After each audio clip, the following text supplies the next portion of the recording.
Hello guys, ഞാനിന്ന് ചക്കപ്പുഴുക്കാണ് വെക്കുന്നത്.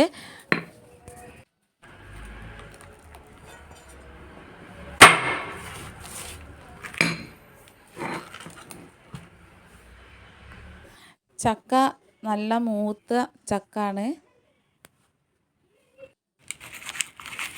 ഇതിൻ്റെ വിളഞ്ഞിങ്ങനെ ഒരു കടലാസ് എടുത്തുങ്ങാണ്ട് ഇങ്ങനെ ഒട്ടി കൊടുക്കണം, എന്നാലേ വിളഞ്ഞിങ്ങോട്ട് എടുക്കാൻ പറ്റുള്ളൂ.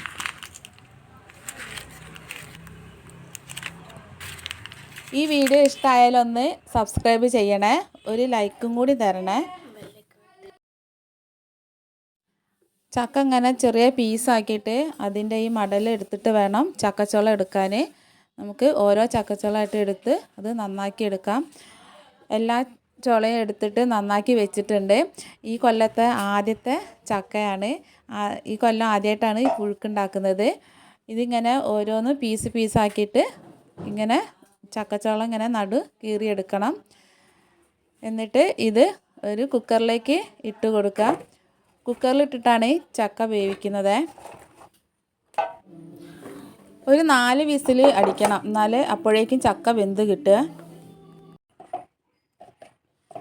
ഇനി ഇതിലേക്ക് ഒരു സ്പൂണ് മഞ്ഞൾപ്പൊടി ചേർക്കണം, പിന്നെ കുറച്ച് ഉപ്പും കൂടി ചേർത്ത് കൊടുക്കണം. ഞാൻ കല്ലുപ്പാണ് എടുത്തിട്ടുള്ളത്. അതിന് പാകത്തിന് ഉപ്പ് ചേർത്ത് കൊടുക്കുക.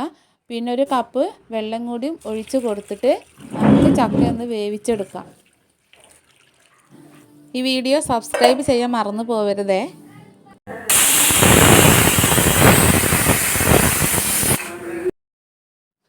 ഇതിലേക്ക് ഞാനൊരു തേങ്ങയാണ് എടുത്തത്, കുറച്ച് നല്ല ജീരകം, പിന്നെ പച്ചമുളക്, വെളുത്തുള്ളി. ഇത് ജാറിലിട്ടിട്ടൊന്ന് അരച്ചെടുക്കണം. ഇത് നല്ലോണം അരയേണ്ട ആവശ്യമില്ല, ഒന്ന് ഒതുക്കിയെടുത്താൽ മതി. കുറച്ച് വെള്ളം കൂടി ചേർത്തിട്ട് വേണം ഇതൊന്ന് അരച്ചെടുക്കാനേ. ചക്ക നല്ലോണം വെന്ത് വന്നിട്ടുണ്ട്. ഇത് നമുക്കൊരു പാത്രത്തിലേക്ക് മാറ്റാം. ഇത് പാത്രത്തിലേക്ക് മാറ്റിയതിന് ശേഷം നമ്മൾ അരച്ച് വെച്ച തേങ്ങ അതിലേക്ക് ചേർത്ത് കൊടുക്കണം. എന്നിട്ട് ഒന്ന് നന്നായിട്ട് ഇളക്കി കൊടുക്കുക. ഇതിൽ കുറച്ച് മഞ്ഞൾപ്പൊടീൻ്റെ ആവശ്യം കൂടി ഉണ്ട്, അപ്പോൾ ഞാൻ കുറച്ചും കൂടെ മഞ്ഞൾപ്പൊടി ചേർക്കുന്നുണ്ട്. പിന്നെ നമ്മൾ കുറച്ചും കൂടി വെള്ളം ചേർത്തിട്ട് നന്നായിട്ടൊന്ന് ഇളക്കി കൊടുക്കുക.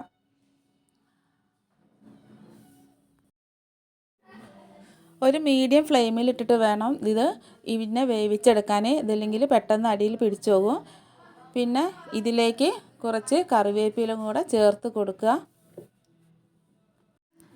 ചക്ക നല്ലോണം ആയി വന്നിട്ടുണ്ട്, നല്ലൊരു മണമാണ് ചക്ക വെന്ത് വരുമ്പോൾ. പിന്നെ അതിന് ശേഷം നമുക്ക് ഉണക്കമുളകിൽ ഇതൊന്ന് വറവിടാം. കുറച്ച് കടുകും ചേർത്തിട്ട് വേണം വറവിടാൻ. എന്നിട്ട് നന്നായിട്ടൊന്ന് ഇളക്കി കൊടുക്കുക. വൈകുന്നേരത്തെ ചായക്കാണ് ഞാനിത് ഉണ്ടാക്കിയത്. നല്ല കട്ടൻ ചായയും ഈ ചക്കപ്പുഴുക്ക് നല്ല ടേസ്റ്റാണ്. ഈ വീഡിയോ ഇഷ്ടമായാൽ ഇതൊന്ന് ചാനൽ